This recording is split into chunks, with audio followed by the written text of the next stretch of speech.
Most Americans probably don't spend much time thinking about the national debt. It's a lot of big numbers that, frankly, most of us can't wrap our heads around. In the last 12 months, under 2 administrations, 5 spending bills average out to nearly $2.4 trillion apiece. It does sound big, but again, no idea what $1 trillion looks like and no idea how much revenue the government brings in to offset that spending. There's a terrific website called usdebtclock.org that is quite helpful. It shows the debt increasing in real time.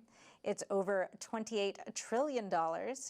And that breaks down to over $85,000 for every American citizen, or nearly $250,000 for every taxpayer. Those numbers are high, but still hard to know what they really mean. So we've invited 2 guests to help us sort that out. Our first will shed light on all of that spending and if it's truly well spent or not. And our second guest will answer the question of why Americans should care about the debt at all. Joining us now is Adam Andrzejewski. He's the CEO and founder of the nonprofit OpenTheBooks.com. Adam, thank you for joining us. Before we get right into things, I wonder if you could just quickly start by telling us the mission of OpenTheBooks.com, because frankly, it's kind of an unbelievable endeavor. Our mission at OpenTheBooks.com is to capture and post online every dime taxed and spent at every level of government across the whole country. So to that end, last year, we actually filed 40,000 Freedom of Information Act requests. It was the most in American history. We successfully captured $6 trillion of federal, state, and local spending across the country.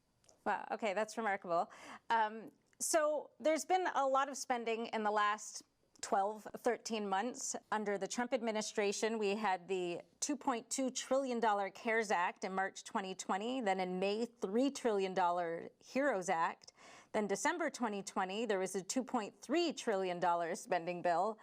And not even 100 days in office, the Biden administration has a $1.9 trillion America Rescue Plan and a $2.5 trillion infrastructure plan. These are a lot of big numbers, and all of these bills were like hundreds, thousands of pages long. Does anyone know what's in these spending bills?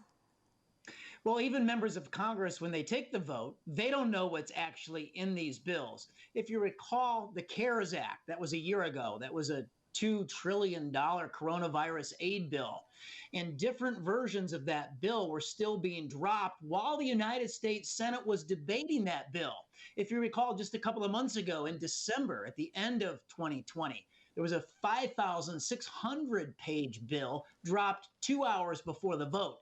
And even AOC said that this is like hostage taking. This is not representative government. So at OpenTheBooks.com, we rolled out a petition campaign called Read the Bill.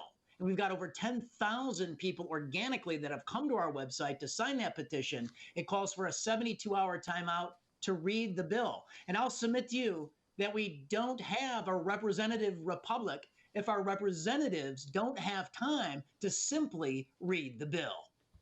So you have been reading the bills and digging into what they actually mean. Can you give us some examples of what you consider, egregious waste or just allocated funds that have been in some of these recent bills? Absolutely. So just a month ago, when Joe Biden's $1.9 trillion American quote-unquote Rescue Act passed Congress on a party line vote, not one single Republican voted for that bill. Joe Biden signed it. We actually read it. And on page 305, we found a new perk for federal workers, that if your child's school is not full-time, so it could even be hybrid, a federal worker could be paid to stay home, $1,400 per week for 15 weeks. That's $21,000 on this new perk, and it's expensive. A new fund was set up at the Treasury Department. That fund is going to be filled with $570 million to fund that perk. Oh, so I looked into some things that you've been, that are on your website, and you've been saying there are some pretty astounding figures for how many people work for the federal government and the kind of wages and bonuses that they're paid. Can you give us a sense of that? So the number one most highly compensated federal employee out of 4.3 million of them is Dr. Anthony Fauci. We actually found this in our data. In January, we made national news. Fauci earned more than the President of the United States. He made $434,000 last year. And since 2015, he's up $100,000 on a pay hike. If you're a federal employee and if you're there for just 3 years, incredibly, you get 43 days of paid time off. Now, that's not every single week a 4-day work week, but it's nearly every week of the year you can take a 4-day work week because you get so much paid time off. We estimate that that small perk at the federal level costs the taxpayers every single year more than $20 billion. Because when you have people taking this much time off, you need to hire more employees. Your headcounts have to go up. That's very expensive. If you're saying that there's overspending in government at every level. And look, for far too long, Republicans in Congress joined Democrats to drain the U.S. Treasury from the left. The president submitted tremendous budgets that cut the size, scope, and power of the federal government over to Congress, and Republicans caved. Even when they were in the majority of both chambers, the House and the Senate, they caved to Democratic pressure to put massive spending bills with trillion-dollar budget deficits during boom times. So I think Republicans have been culpable in this overspending as well as Democrats. But now, obviously, the Biden administration's putting the overspending on steroids. So, and do you think the overspending is just, spending more than the coffers have on worthy things? Or I know you look at, waste and corruption and, improper or mistaken payments. So where do you think the cuts could come from? How do you think we could be more efficient? So Biden's bills to date have been just wish lists for the progressive left. And I'll give you some examples. So they are just funding all their constituencies, their political power groups, teachers unions, for instance, K through 12 education, higher education. Let's walk through K through 12 education. During the pandemic year of 2020, Congress threw $80 billion on a bipartisan basis at K through 12 schools. It was so much money. Those schools couldn't even spend $10 billion of it. But in the partisan American Rescue Act that just passed 30 days ago, the $1.9 trillion bill, in one fell swoop, there was $128 billion for K through 12 schools.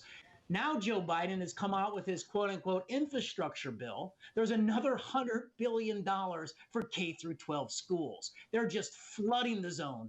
Okay. I mean, here's another example. Higher education, the Ivy League. They don't need taxpayer help. They have $140 billion in their collective endowment, the 8 schools of the Ivy League. And in the American Rescue Act, they're getting $168 million worth of coronavirus bailout. Oh. So let me ask you about something else, earmarking. That is something that was done away with in 2011 because, it can easily lead to corruption and did lead to corruption. People went to jail over it. And I understand that that's coming back. Can you explain that to us? Well, bringing back earmarks is the equivalent of bringing back the swine flu. It is the currency of corruption in Congress. The late honorary chairman of OpenTheBooks.com was the legendary U.S. Senator from Oklahoma, Dr. Tom Coburn. And this was one of Coburn's signature achievements. He spearheaded the ban on earmarks, and they got that in place about 10 years ago in 2011. And they ran it so hard that even Barack Obama in his State of the Union speech that year twice said he would veto any bill to come across his desk if it contained earmarks. And now the modern Democratic Party, they proposed to bring it back. And unfortunately, in a secret vote a couple of weeks ago in the House, the Republicans on a 102 to 84 vote, they voted to join the Democrats on their proposal to bring back earmarks. And it's not a small number. It's 4,350 of these oinkers that total $13 billion a year in spending. So if you could just explain to us, how do earmarks work? So it's the old style log rolling, smoke-filled back room where you buy off a legislator for his vote on your big spending bill so you can spend more taxpayer money by getting him on board with a perk, with a project in his district. It's bacon is back on the table. It is called bringing home the bacon on these bills. So here's an example of actually, in practice, how it worked.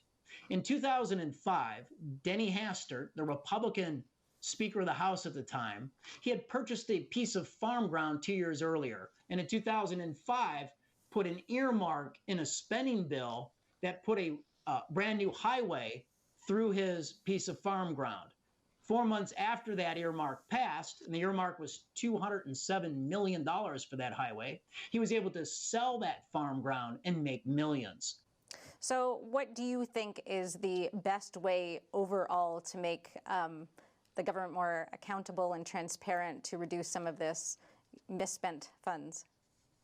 Well, transparency. First step, it's very simple, and it's probably a 100% issue with the American people, and that is to simply read the bill. So we have that petition up at OpenTheBooks.com. We've helped turn that into Senate legislation. So the U.S. Senator from Florida, Rick Scott, he actually has a bill now called Read the Bill in the United States Senate. It's a great bill. It would require that 72-hour timeout to read it, to post it online, so people, politicians, the press, the pundits can comb through it, give it transparency. And here's the other component of that bill, and this is very important. It would require that every single United States senator sign an affidavit that they actually read the bill.